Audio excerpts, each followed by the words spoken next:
بسم الله والصلاة والسلام على رسول الله. السلام عليكم ورحمة الله تعالى وبركاته. أهلا وسهلا ومرحبا بالجميع.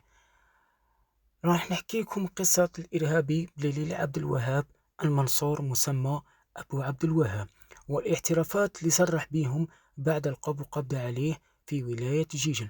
قبل البدء في القصة، الاشتراك في القناة لمزيد من القصص وحكايات واقعية. يقول الإرهابي: هذا أنا بليلين المنصور مكنى عبد الوهاب، وأنا من ولاية مسطانم. التحقت بالجماعة الإرهابية في سنة 1994 من المنطقة تاع المعسكر، وبالضبط من اليري. أنا متخرج من الجامعة، وكنت ندرس تخصص في جامعة مسطانم.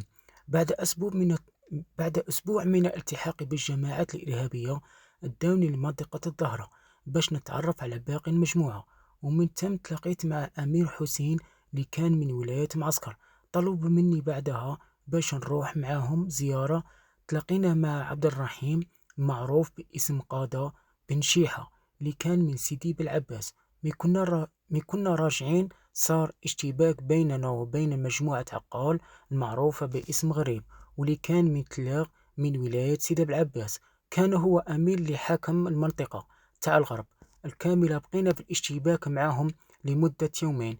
في الاشتباك هذا توفي 31 شخص، من بينهم عبد الرحيم المسمى قادة بن شيحة. ومات أيضا مجموعة كبيرة من جماعة عقال كانوا يمثلون جماعة الجيح في هذا اليوم. وبعدها في سنة 1997 انتقلنا من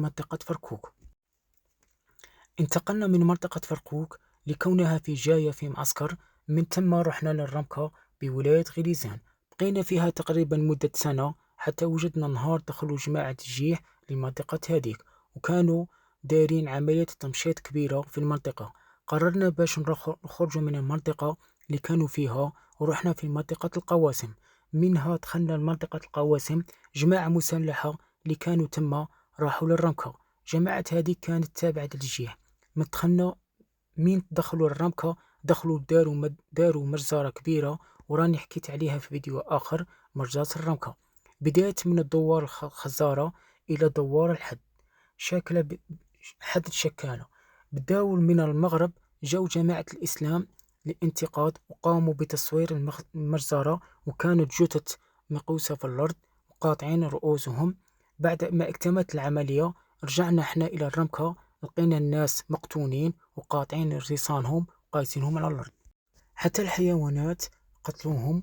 وبقينا نتبعوا في الآثار الأقدام تاعهم، لقينا آثار تاع أطفال صغار. بعدها عرفنا داو معاهم زوج بنات صغار، واحدة لقيناها ميتة في الطريق والأخرى داوها معاهم.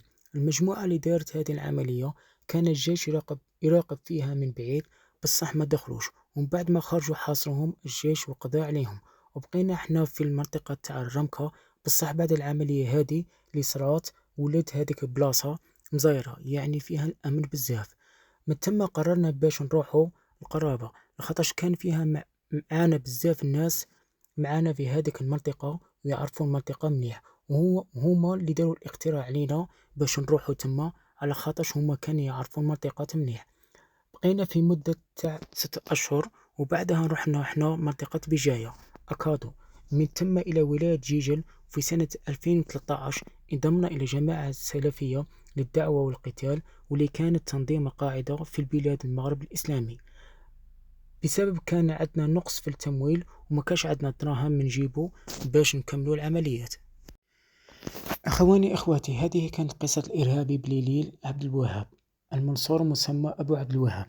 لمزيد من القصص الواقعية أرجو منكم الاشتراك في القناة، وشكرا جزيلا.